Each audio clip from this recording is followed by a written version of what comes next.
Suppose ఒక చెన్నై లాంటి ప్రాంతం ఉందనుకోండి, వాళ్ళకు ఒక సంవత్సరానికి సరిపడే అంత నీరు ఒక 15 టీఎంసీ, అంటే మొత్తం సంవత్సరం అంతా కలిస్తే ఒక 15 టీఎంసీ నీరు చెన్నైకి వస్తుంది. ఒక టీఎంసీ వల్ల 50 నుంచి 60 లక్షల మంది ప్రజలకి త్రాగునీరు ఒక సంవత్సరానికి సరిపోయే త్రాగునీరు అది. దాన్ని ఆయన 20 టీఎంసీలే కదా అంటున్నాడు. మరి ఆయన దృష్టిలో మరి ఇంకా ఏది ఎక్కువనో మరి అర్థం కావడంలే. కనీసం కవర్ చేసుకునేదానికన్నా కొంచెమన్నా ఉండాలి. ఇంత వయసు వచ్చిందే, ఈ టీఎంసీ 20 టీఎంసీల నీరును మనం వృధాగా వాళ్ళకు అనవసరంగా తెలంగాణ వాళ్ళకి ఇచ్చేస్తున్నామని అని కూడా లేకుండా, ఆయన ఆంధ్ర రాష్ట్రానికి ముఖ్యమంత్రో లేకపోతే తెలంగాణకు ముఖ్యమంత్రో కూడా అర్థం కావడం లేదు. ఈ ఫోటోగ్రాఫ్లో ఇప్పుడు మనకు 840 అడుగుల కింద మనకు ఉండే పూర్తి సామర్థ్యం ఉండేది 34 టీఎంసీలే. మొత్తం 841 అడుగుల కింద ఉండేది 34 టీఎంసీలు. దాంట్లో వాళ్ళు వాడుకునేది 12 టీఎంసీలు, మన వాటా వచ్చేసి 22 టీఎంసీలు.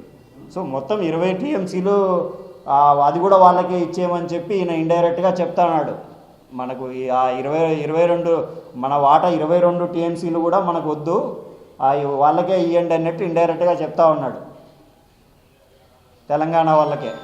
ఇప్పుడు సపోజ్ మన కార్పొరేషన్ నుంచి డ్రింకింగ్ వాటర్ వస్తూ ఉంటుంది పైప్ లైన్లలో రాగానే అందరికీ అలర్ట్ రాగానే ఎవరి ఇంట్లో మోటార్ వాళ్ళు ఆన్ చేసుకుంటారు టకటకాని తొందరగా. ఎందుకు మోటార్ ఆన్ చేసుకోకపోతే ఏముందంటే పక్కోడు మోటార్ ఆన్ చేసుకుంటారు, అన్నీ వాళ్ళకే వెళ్ళిపోతాయి, వీళ్ళకి రావు కాబట్టి.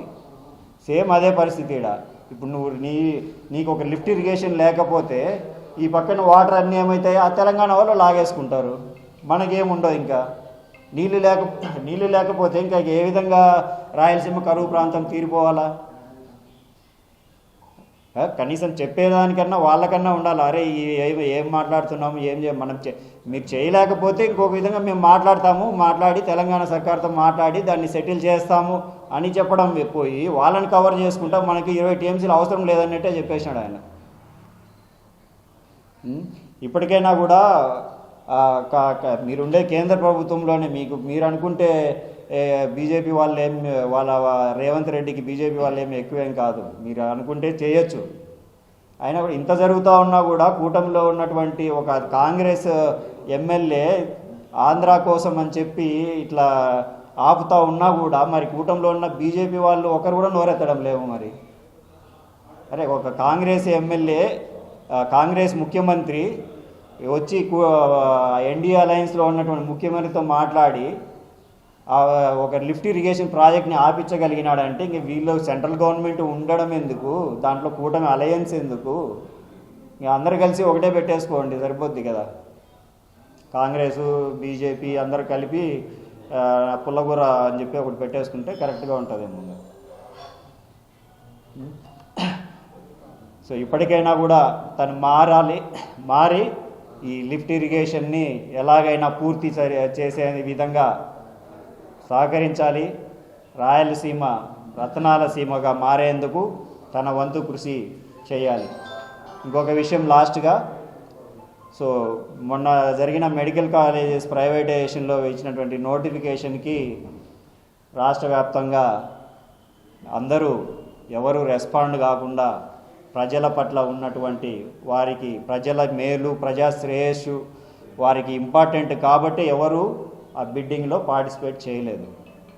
ఇదేదో జగన్మోహన్ రెడ్డి గారు అని కానీ వార్నింగ్ అని కాదు, కానీ అందరికీ చిత్తశుద్ధి ఉంది కాబట్టే మెడికల్ కాలేజెస్ వాటి ప్రాధాన్యత వాటి ఉపయోగం పేద మధ్యతరగతి వారికి అవసరమని తెలుసుకున్నారు కాబట్టే ఈరోజు బిడ్డింగ్లో ఎవరు పార్టిసిపేట్ చేయలేదు. అందుకు వాళ్ళందరికీ మా కృతజ్ఞతలు తెలియజేస్తూ, ఇప్పటికైనా కూడా ఈ విషయం మీద చంద్రబాబు నాయుడు గారు వయసు ఎక్కువైనా అనుభవం ఎక్కువ ఉన్నా కూడా తప్పును ఒప్పుకుంటే ఇప్పటికైనా గొప్పవాళ్ళు అవుతారు, చరిత్రలో గొప్పవాళ్ళుగా మిగిలిపోతారు. ఆ మిగిలిన 7 కాలేజీలను మీరు ఒక 20% 30% పూర్తయినటువంటి పనులను మిగతా 70% మీరే పూర్తి చేయండి. మీరే క్రెడిట్ తెచ్చుకునేదానికి మంచి ఆస్కారం ఉంటుంది. మీరు పూర్తి చేసి జాతికి కాకుండా జాతీయానికి అంకితం చేయండి. మీరు చరిత్రలో మంచి ముఖ్యమంత్రిగా ఈ